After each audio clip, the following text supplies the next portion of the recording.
Esprit Saint, ton feu d'amour divin, déploie ton cœur et viens nous sauver.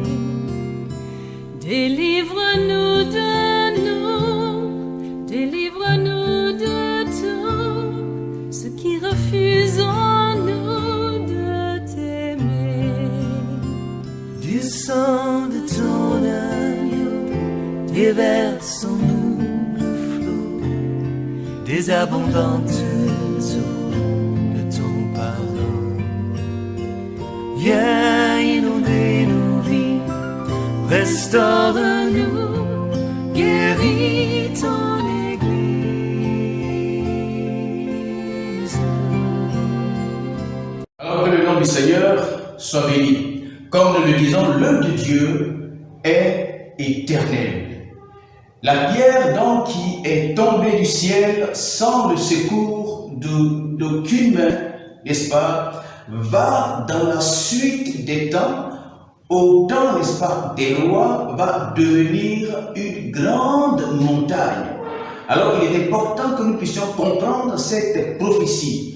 Cette pierre qui est tombée, comme nous l'avons dit, nous l'avons démontré, il s'agit bien du Seigneur Jésus-Christ de Nazareth, que la Bible appelle la pierre angulaire. Sinon, c'est lui-même dans la parole de Dieu, lui-même dans la Bible, s'est appelé la pierre angulaire, disant que ceux qui bâtissent, n'est-ce pas, les bâtisseurs, donc ceux qui bâtissent ont rejeté la pierre principale, la pierre angulaire, et nous avons dit que dans les constructions, autrefois, dans les constructions, les architectes, les ingénieurs du temps, même en Égypte, lors des constructions des pyramides, il y avait, n'est-ce pas, une toute petite pyramide, une maquette, une pyramide en forme de maquette, n'est-ce pas, placée de façon très, je dirais,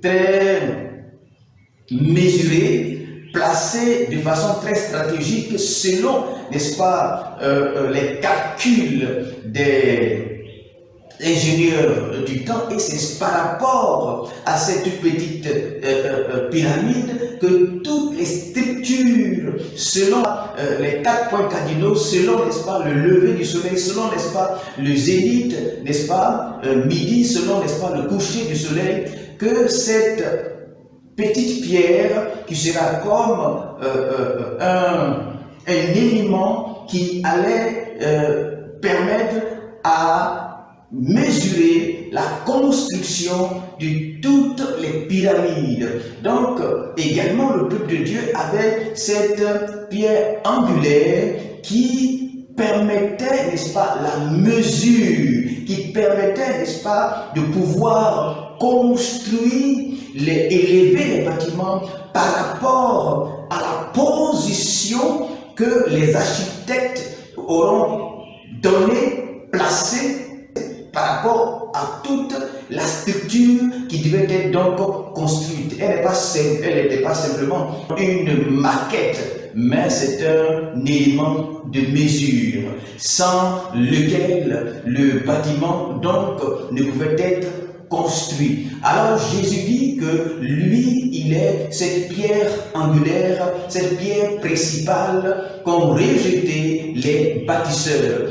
Les bâtisseurs sont ceux qui sont appelés à travailler à l'œuvre de Dieu, mais ils ont jeté, ils sont quittés sur la voie, ils ont laissé le plan, n'est-ce pas, de ceux qui devaient logiquement construire la maison de Dieu. Et cette prophétie n'est pas seulement attribuée ou donnée seulement au peuple d'Israël, mais aujourd'hui, nous qui travaillons à l'œuvre de Dieu, nous qui continuons cette œuvre de nos pères, nous devons construire par rapport, n'est-ce pas, à l'angle de cette pierre angulaire, par rapport à la mesure, à la dimension, à l'orientation de cette pierre angulaire qui est Jésus-Christ de Nazareth. Cette pierre deviendra donc dans la suite des temps, selon qu'il a dit, je bâtirai mon église, et comme l'apôtre Pierre l'a dit, nous sommes une maison spirituelle. C'est l'apôtre Paul qui parle, il parle de nous, nous qui avons connu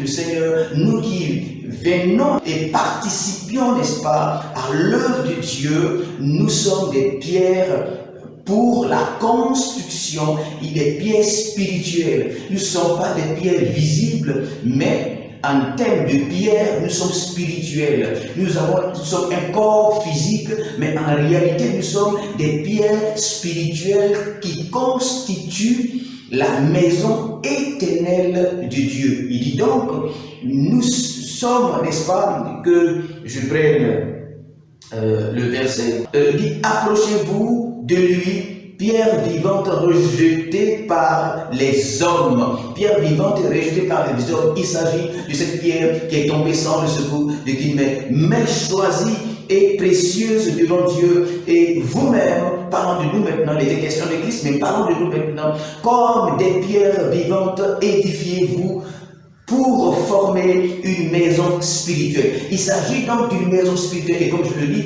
nos communautés ne sont pas une maison spirituelle. Nos communautés sont des communautés des saints. Nos communautés sont des communautés des saints. Nos communautés, nous parlerons, n'est-ce pas, plus précisément de cela, parce que c'est très sensible. Il faudrait que nous ayons le temps qu'il faut afin de mieux en parler et que, je dirais, nous ayons une meilleure compréhension de la chose. Ici, il est question d'une maison spirituelle. Nous parlerons de ça. Il est très important que nous parlons de ça. Ici, il est question d'une maison spirituelle. C'est-à-dire que les communautés de Christ, les communautés des saints constituées en église ou communauté, sont une maison. Ce n'est pas des maisons, c'est une maison. Mais une maison spirituelle, c'est plusieurs communautés qui font arrêter une maison. Une maison invisible. Donc, ce qui est spirituel, bien entendu, est invisible. C'est de ça qu'il est question. Et il est très important de pouvoir parler de ça, de ces choses-là, surtout de pouvoir comprendre ces choses-là, pour que nous puissions aller au-delà, n'est-ce pas, de nos réalités physiques, au-delà de nos doctrines, au-delà de nos limites, au-delà, n'est-ce pas, de nos dénominations, afin que tous nous puissions nous accorder sur comment est-ce que nous bâtissons cette maison, donc, spirituelle. Il est très important de comprendre ces choses, bien-aimés, et nous croyons que dans ces temps de la fin, le Seigneur Jésus-Christ nous donnera la révélation de ces choses afin que nous puissions ensemble travailler à cette maison spirituelle. Alléluia. Que le nom du Seigneur soit béni. Du sang de ton agneau,